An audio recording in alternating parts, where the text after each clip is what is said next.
या मालिकेच्या येणाऱ्या आठवड्यामध्ये अतिशय जबरदस्त आणि रोमॅन्टिक असा ट्विस्ट आपण पाहणार आहोत.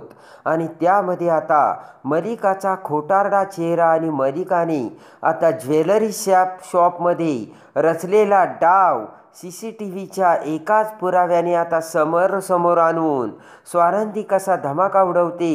लागूबंधूच्या ज्वेलरी शॉपमधील CCTV बघताच आता मलिकाने आता मंदाकिनीच्या बॅगमध्ये हार ठेवला. ते जेव्हा आता समोर येते त्याच वेळेस आता समरला सगळ्यात मोठा धक्का बसून रागाच्या रुद्रावताराने आता स्वानंदी ही समरच्या दुधामध्ये जायफळ घालणारी दुसरी तिसरी कोणी नसून त्याची काकू असल्याचे कसे समोर आणते. आणि ते समोर येताच आता रागाच्या रुद्रावताराने पिसाळलेला समर आता कोणता निर्णय घेणार हे या व्हिडिओमध्ये आपण बघूयात.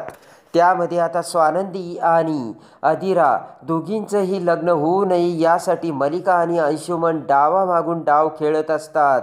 आणि त्यासाठी आता इकडे समर आणि स्वानंदी मात्र त्यांचे डाव हाणून पाडत असतात. तर आता लग्नाची तयारी होऊन मुहूर्तही काढलेला असतो. आणि त्यावेळेस आता दागिने बनवण्यासाठी इकडे आता अदिरा, मलिका, स्वानंदी, मंदाकिनी सगळेजण आता लागूबंधूच्या ज्वेलरी शॉपमध्ये आलेले असतात.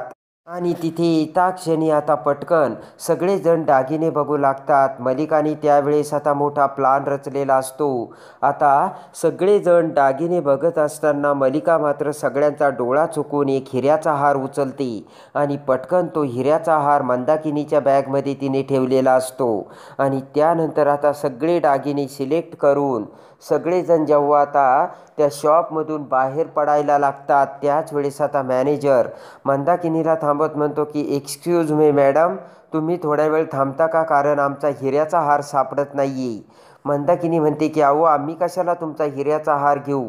तर लगेच मलिका म्हणते की आमच्यावर विश्वास नाही आहे का तुमचा. मॅनेजर म्हणतो की विश्वास आहे तुमच्यावरती, पण हार सापडत नाही आहे ना, तेव्हा तुम्ही थोडा वेळ वेट करा. तर रागाने मलिका म्हणते की आम्हाला वेळ नाही आहे असे म्हणत तिची पर्स मलिका दाखवते. तर मंदाकिनीसुद्धा तिची पिशवी दाखवते आणि अखेर तो हार मंदाकिनीच्या पिशवीमध्ये सापडलेला असतो. मंदाकिनी रडून आता घाबरतच सगळ्यांना तो हार तिने घेतला नसल्याचे सांगते. पण आता ते काही ऐकायला तयार नसतात. तर मलिकाने हुशारीने तिथे पोलिसांना बोलावलेलं असतं. पण ऐन वेळेस आता समर तिथे फोन करून सांगतो की प्रकरण जास्त वाढवू नका आणि जे झालंय ना त्यात खरोखर चूक आहे, पण ते लोक असे नाही आहेत. तेव्हा इन्स्पेक्टरने समरच्या ओळखीमुळे त्यांना सोडलेलं असतं. पण त्या दुकानामध्ये एवढा सगळा मोठा इन्सल्ट झाल्यामुळे इकडे घरी आलेली मंदाकिनी रडू लागते. तर स्वानंदीचे बाबांनासुद्धा विश्वास बसत नसतो. स्वानंदीचे बाबा म्हणतात मंदाकिनी माझ्या डोळ्यात डोळे घालून सांग, तू हे खरंच केलं नाही आहे ना. तेव्हा तिच्या मुलांची शपथ घेऊन मंदाकिनी म्हणते की मी एवढी लाचार नाही आहे आणि मी हे केलेलं नाही आहे. आता मात्र स्वानंदी आणि रोहन या सगळ्यांची खात्री झालेली असते की मंदाकिनीने हे केलेलं नाही आहे. इकडे मग आता स्वानंदी ही विचारात पडते. स्वानंदीला काही झोप लागत नसते. स्वानंदी म्हणते की मला माहिती आहे आई आमची शपथ घेणारच नाही आहे, आणि जर हे आईने केलं नाही तर मग आईच्या पिशवीत हार कोणी टाकला असेल. आणि इकडे आता स्वानंदीच्या डोळ्यासमोर पुन्हा समरच्या दुधात जायफळ घातलं, आपल्याकडून त्यांच्या घरी गॅस चालू राहिला, एका पाठीमागून एक आपल्यावरती हे असं संकट का येत आहेत आणि आपल्यावरती असे आरोप का होत आहेत, नक्कीच यामागे कोणाचा तरी डाव असणार असा विचार आता स्वानंदीच्या मनात येतो. आणि ज्या वेळेस आता शॉपमध्ये स्वानंदी म्हटलेली असते की आपण CCTV चेक करूयात, त्यावेळेस आता मलिकाने CCTV चेक करायला नकार दिला. आणि CCTV कशाला चेक करायचे हे कसे बोलली हे आता स्वानंदीला आठवतं. आणि यातच काहीतरी घोळ आहे, गडबड आहे हे स्वानंदीच्या लक्षात येते. आणि पटकन स्वानंदी आता तिची खात्री झालेली असते की नक्की CCTV फुटेजमध्ये काही ना काही गडबड झालेली आहे आणि ती CCTV फुटेजमध्ये आपल्याला दिसणार.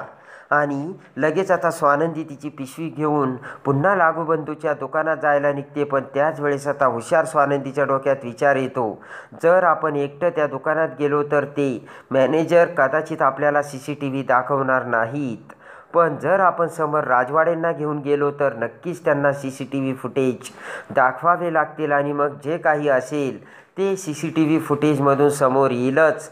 असा विचार करून पटकन आता फोन करून स्वानंदी समरला बोलावते. समर तिथे येताच आता स्वानंदी म्हणते की चला आपल्याला CCTV फुटेज बघायचं, कारण खरं काय आहे ते सत्य कळायलाच हवं. आणि ज्या अर्थी माझ्या आईने घरी येऊन आमची शपथ घेऊन सांगितलं मी हे केलं नाही, तर मग हे केलं कोणी हे शोधून काढायलाच हवं. आणि त्यासाठी CCTV फुटेजमधून नक्कीच आपल्याला काहीतरी मिळेल, कारण एवढ्या मोठ्या ज्वेलरी शॉपमध्ये CCTV नक्कीच ॲक्टिव्ह असणार. आणि समरलासुद्धा आता स्वानंदीचं म्हणणं पटतं आणि लगेच आता समर आणि स्वानंदी आता पटकन त्या लागूबंधूच्या शॉपमध्ये येतात. तर लगेच आता समर त्या मॅनेजरला CCTV फुटेज दाखवायला सांगतो आणि पटकन आता मॅनेजर समरचे बोलणे ऐकताच आता त्यांचे CCTV फुटेज बघतो. तर त्यामध्ये आता मलिकाने तो हार मंदाकिनीच्या बॅगमध्ये घातला याचे डिटेल फुटेज आता समर आणि स्वानंदी समोर आलेले असतात. तर ते फुटेज बघून समर आणि स्वानंदीला मोठा धक्का बसतो आणि हे जे घडून आणलं ते दुसरं तिसरं कोणी नसून आपल्या काकूनी, चक्क आपल्या काकूनी आता मंदाकिनीच्या बॅगमध्ये कसा तो हार ठेवला ही CCTV फुटेजमधून बघताच समरच्या तळपायाची आग मस्तकात गेलेली असते. आणि त्याच वेळेस स्वानंदी समरला म्हणते, बघितलं का, चोरी करणारा दुसराच आणि इज्जत कुणाची घालवली तर दुसऱ्याची. आणि काकूला हे करण्याची काय गरज होती आता तुम्हीच सांगा. आणि त्या दिवशी पण मी तुम्हाला सांगते गॅसचं बटन माझ्याकडून चालू राहिलं नव्हतं आणि काकू ह्या किचनमध्ये गेल्या होत्या आणि त्यांनीच गॅस ऑन ठेवला आणि हे सगळं कटकारस्थान करणारी दुसरी तिसरी कोणी नसून तुमची काकू आहे मिस्टर समर राजवाडे. अशा कडक शब्दात स्वानंदी आता समरला बोलते आणि समरला मोठा धक्का बसून रागही आलेला असतो. स्वानंदी म्हणते की त्या दिवशी आमच्या घरून मी दोन्ही मसाल्याचं दूध आणि तुमच्यासाठी दूध सेपरेट आणलं होतं, पण तोच दुधाचा डब्बा घेऊन पुन्हा काकू किचनमध्ये गेल्या आणि तिथे मला खात्री आहे की नक्कीच तुमच्या दुधामध्ये जायफळसुद्धा त्यांनीच घातलंय. ते ऐकताच आता समरला धक्का बसतो आणि त्याचा आळ माझ्यावरती लोटला. आज जसा हा आळ माझ्या आईवर लोटला तसंच त्या दिवशीसुद्धा तो आळ माझ्यावर लोटला, म्हणजे कदाचित काकूंना हे लग्न होऊ द्यायचं नाही आहे. आणि त्यानंतर आता स्वानंदी म्हणते की काकू एक दिवस माझ्याकडे आल्या होत्या आणि त्यांच्या गाडीमधून त्या मला रस्त्याने घेऊन जात त्यांनी मला पैसे ऑफर केले आणि सांगितलं की स्वानंदी तू हे लग्न मोडून टाक, यासाठी तुला मला जेवढे पैसे पाहिजे मी तुला देईल. हे सत्य ज्यावेळेस आता स्वानंदी समरला सांगते, मलिकाच्या पापाचा सगळा हंडा आता बाहेर काढून स्वानंदीने मलिकाचा खरा चेहरा समरला दाखवलेला असतो आणि लाल बुंद झालेला समर रागाच्या रुद्रावताराने आता मलिकाला जाब विचारण्यासाठी घरी येतो. आणि त्यानंतर आता बोट करत समर मलिकाला म्हणतो की काकू मला माहिती नव्हतं की तू एवढी खालच्या थराला जाशील आणि खालच्या पातळीला जाऊन वागशील.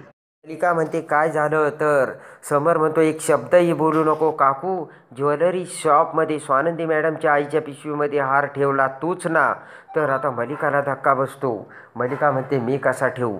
तर लगेच आता समर म्हणतो की उघड्या डोळ्यांनी CCTV फुटेजमध्ये तुम्ही हार ठेवताना दिसतायत आणि खोटं बोलतायत. ते ऐकताच मलिकाला धक्का बसतो आणि स्वानंदीने आता समोर मलिकाचा खरा चेहरा आणलेला असतो. तर समर आता कोणता भयानक निर्णय घेणार हे बघण्यासाठी आणि या मालिकेच्या डेली अपडेटसाठी आपल्या चॅनलला लाईक करा, सबस्क्राईब करा.